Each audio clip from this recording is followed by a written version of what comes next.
नमस्कार दोस्तों, हम पढ़ रहे हैं राजस्थान की अंतःप्रवाह की नदियां। और राजस्थान की अंतःप्रवाह की नदियों में घग्गर, कांतली और सामर झील में गिरने वाली जो नदियां हैं वह हमने पढ़ ली हैं। आज हम और छोटी छोटी नदियां हैं अंतःप्रवाह की, जिनको लेकर के एग्जाम में बहुत क्वेश्चन आते हैं, उनके बारे में और हम डिस्कस कर लेते हैं। एक नदी है रूपारेल नदी। रूपारेल नदी, हम रूपारेल नदी की बात करें, इस नदी को ही वराह या लसवारी बोलते हैं। उसके उपनामों की हम बात करें तो रूपारेल नदी को ही वराह या लसवारी कहते हैं। यदि हम इसके उद्गम को लेकर के बात करें तो रूपारेल जो नदी है इसका उद्गम होता है उदयनाथ की पहाड़ियां। उदयनाथ की पहाड़ियां, रूपारेल जो नदी है, इस रूपारेल नदी का उद्गम होता है उदयनाथ की पहाड़ियां और ये थानागाजी अलवर में है। थानागाजी अलवर, उदयनाथ की जो पहाड़ियां हैं ये थानागाजी अलवर में है। तो हम बात कर रहे हैं रूपारेल नदी की। रूपारेल जो नदी है इसका उपनामों की हम बात करें तो इसको बोलते हैं वराह या लसवारी और इसका उद्गम होता है उदयनाथ की पहाड़ियां। और ये जो उदयनाथ की पहाड़ियां हैं ये थानागाजी अलवर में है। थानागाजी अलवर में। फिर हम बात करें ये जो नदी है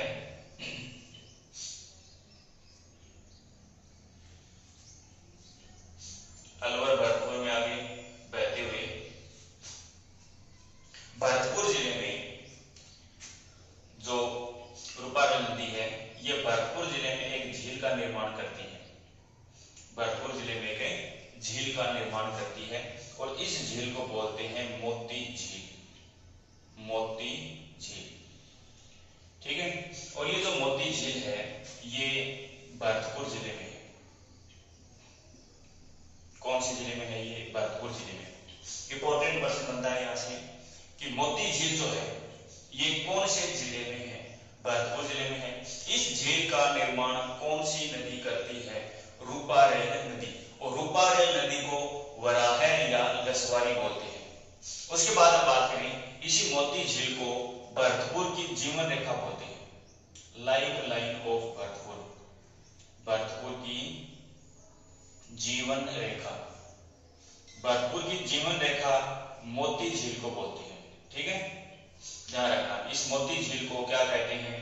भरतपुर की जीवन रेखा। बहुत इंपॉर्टेंट है। रूपारेल नदी के उपनाम वराह और लसवारी। इसका उद्गम पूछा जाता है उदयनाथ की पहाड़ियां, थानागाजी अलवर, ठीक है। फिर बात करें रूपारेल नदी कौन सी झील का निर्माण करती है? कौन सी झील का निर्माण करती है? मोती झील, जो कि कहां पर है? ये भरतपुर में है।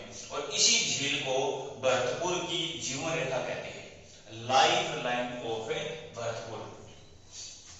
अब हम बात करें इस मोती झील से एक नहर बनाई गई है। इस मोती झील से क्या की गई है? एक नहर बनाई गई है और इस नहर को बोलते हैं सुजान गंगा नहर। सुजान गंगा, ठीक है। मोती झील से कौन सी नहर बनाई गई है? सुजान गंगा। और इस नहर का क्या काम है? भरतपुर में एक किला है जिसको लोहागढ़ बोलते हैं। कौन सा किला है? यहाँ पर लोहागढ़ का किला है। कहां पर है ये? लोहागढ़।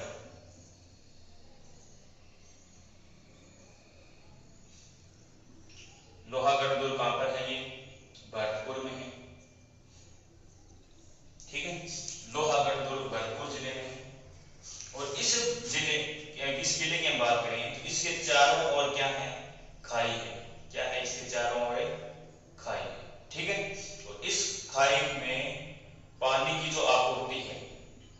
खाई में जल की आपूर्ति है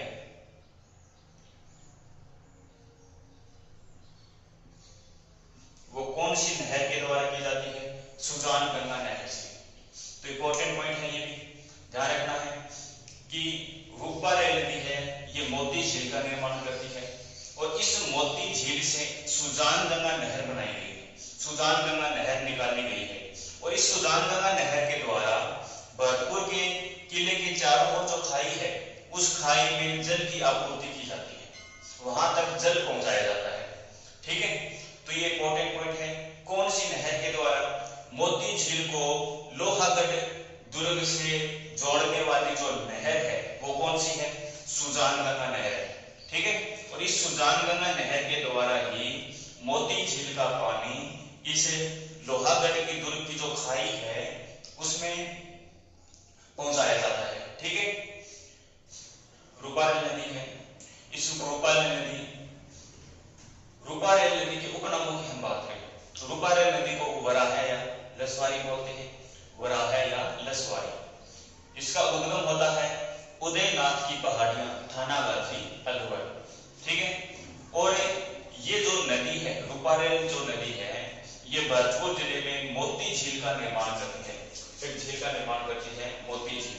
ठीक है, इसको भरतपुर की जीवन रेखा कहते हैं। मोती झील को क्या कहते हैं? भरतपुर की जीवन रेखा। और इस मोती झील से एक नहर निकाली गई है सुजान गंगा, और इस सुजान गंगा जो नहर है इस नहर का पानी लोहागढ़ दुर्ग में के चारों ओर जो खाई है उस खाई तक पहुंचाया जाता है सुजान गंगा नहर से। ठीक है, इंपॉर्टेंट पॉइंट बनते हैं। लोहागढ़ दुर्ग है ये भरतपुर जिले में है और भरतपुर में ही इस नदी का क्या हो जाता है?